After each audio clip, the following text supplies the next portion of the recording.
All right, hey everybody, this is Anthony, and as promised, due to technical difficulties, I'm going to share with you a presentation on social media. And I'm actually presenting this one this evening at the When Faith Meets Pedagogy conference. So I'm pretty excited about this. I've got 3 presentations over the next 2 days, and this is the kickoff. It's called Social Media in a Catholic Context, and I talk about this idea of evangelizing the online media. So it's not uncommon to hear that every country or every region or every organization, every school board has identified some sort of skill set for the 21st century learner.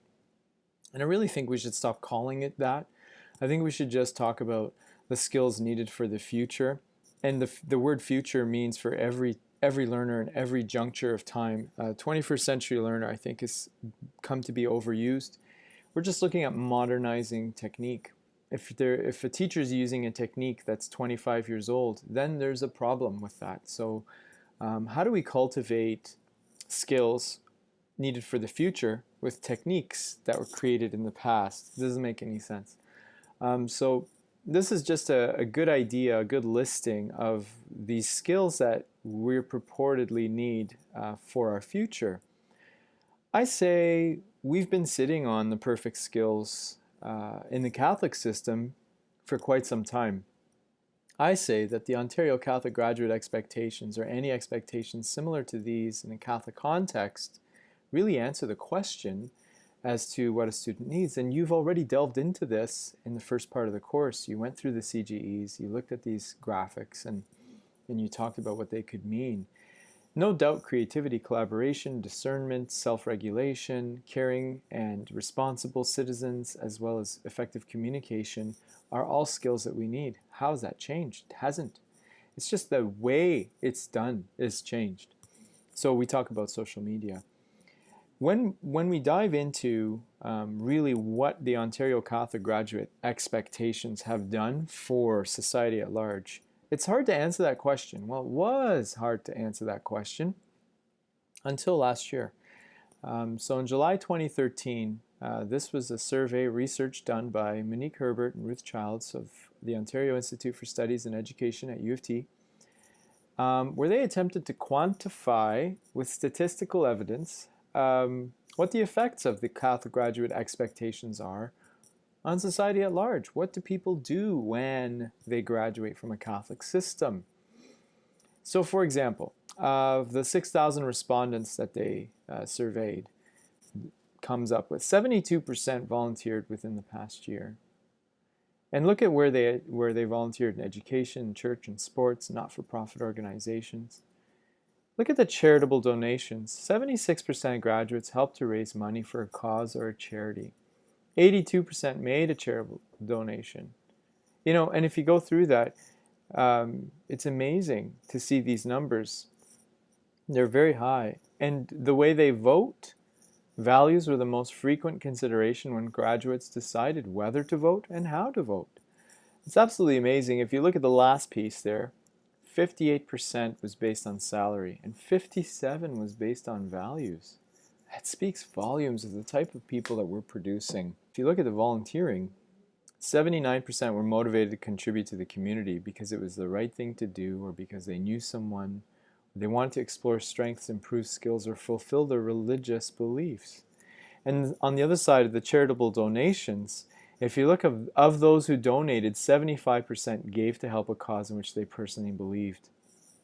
Again, it's so positively. It's hard to say that volunteering and giving to charity and participating in our democratic process, of course, that is leading to a better society. So if we look at social media and we look at the online world, what does it really mean to evangelize the online media? I like looking at it in a balance because I want to bring the children to us. I want them to see that these Catholic graduate expectations, they make sense. And if you start a campaign at your school, you pick one and you do it for a month, and you've really got to market these things because everyone else is marketing to our kids. So what are you doing to market your values or our values as Catholics to the students as well? Make no mistake about it. There is a marketing and advertising battle going on, and the private sector could care less about ethics and values. They use them to make money. So here's another example of something you could begin marketing, is the Think poster. Now this isn't my work, and it's just something I found on the web. I've had a hard time finding the origins of it. I just changed the before you write piece at the top to before you post. So think, is it true, is it helpful, is it inspiring, is it necessary, and is it kind? And that could be something as simple as a postcard placed on every child's desk, um, from grades 3 to grade 8. And it never has to go away. It could be everywhere. We have to smatter our walls with this kind of messaging for it to sink in. Okay? The other piece that really has to sink in is we as teachers and adults at large, we all have to look at the way we approach social media. We have to stop thinking about being careful and start thinking about being responsible. It's very important that you understand the distinction between the two. One is very passive and it awaits for the calamity to come. One is very active and it preempts whatever calamity is to come. If you're responsible, you're acting responsibly, then you prevent that stuff. And really, prevention is key. Having been a lifeguard when I was younger for 15 years, knowing that prevention was what kept me on the deck and not in the water was key to maintaining patron safety. It's the same idea. Be responsible. Think about prevention instead of reaction. It's hard to believe that the same ocean you could go away to, that looks and feels and smells and sounds like paradise, is the same one that you wouldn't put your big toe in. And this is what we have when we talk about the online world and the World Wide Web and social media in particular. Our children, our students, and our colleagues, and everyone at large tends to go where everyone is gathering. And sometimes they gather in the wrong places. It's like going on vacation. If you're going to spend a lot of money to go on vacation, you're pretty sure to ask somebody for their recommendation. So it's the same with social media. I will be acting as the recommender, for example, for a particular destination. But instead of the word destination, we'll call it a hashtag or a stream or a news feed or a back channel or a following. It's the same thing. It's just the destination. And in that destination is where you cultivate your own interests. As long as you get to do that with others, it becomes very fruitful. So the idea here is, yes, there are areas on YouTube and Twitter and Pinterest and Facebook that you never want to go to. So why go? So we have to show our students that as Catholics, as those people in society who have a very strong system of values, that we go to that nice beach up in the top left. And here's why. Like, we explain as to why. This is what makes us who we are. And all of these tools are great. And if you don't recognize these tools, you as a teacher should make it your business to Google each and every one of them. You don't have to know them perfectly. You don't have to use them, but you certainly have to have some kind of introductory knowledge about these tools. So when I talk about Catholicity and I talk about social media in the context of Catholicity, really, we liken the World Wide Web to the Wild West. And listen, the Wild West needed priests, it needed police, it needed barkeep, it needed everybody. But we're called to go to this area that is so uncertain and calls us to question our own faith. But we shouldn't cower from that, and we shouldn't worry about it. We don't have to be careful. Let's be responsible as we head out into a space that's not widely known. So by getting to know the tools that the kids use and professionals use, you begin to start your foray into the social media environment. And then you begin to think about how to turn it around and leave your own footprint and your own influence upon it. So I want to show you Common Sense Media.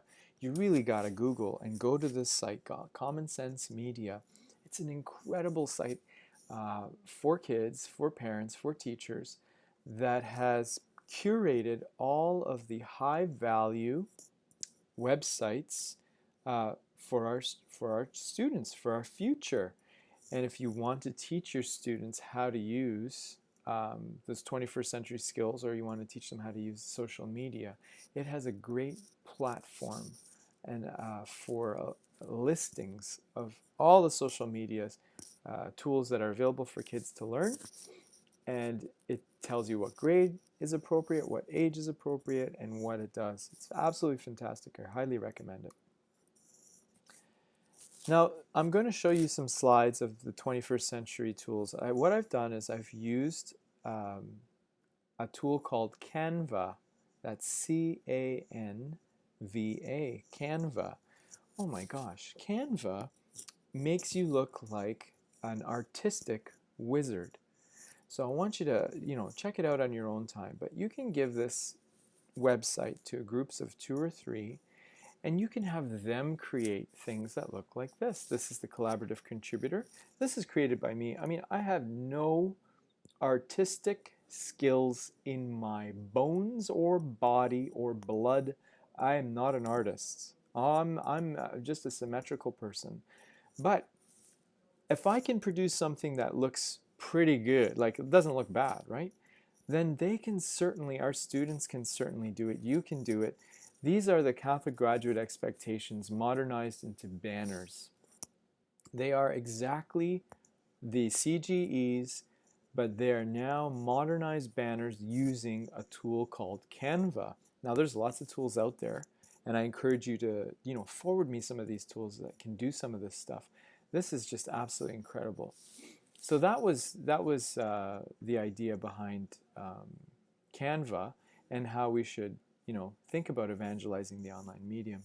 If you think, for example, Twitter's a place you'll never go to, well, here's an example, like the hashtag or the destination kindness is riddled with messages that look like this. So there's the hashtag kindness.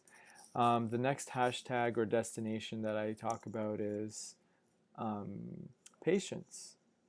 So this is a nice one, by a young woman. I have to constantly remind myself that not everyone has the same context of understanding.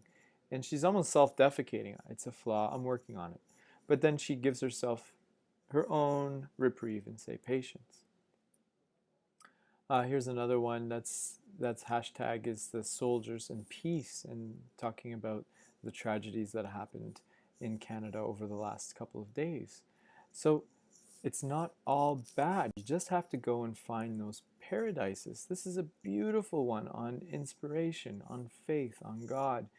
Dear God, I'll try my best today, but if I lose my hope, please remind me that your plans are better than my dreams.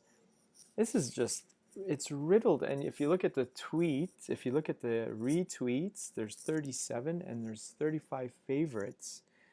And that means that there have been at least 37 people that have gone through this quotation and found it touching. And so they felt that they had to share it with their network. Imagine how much that can grow.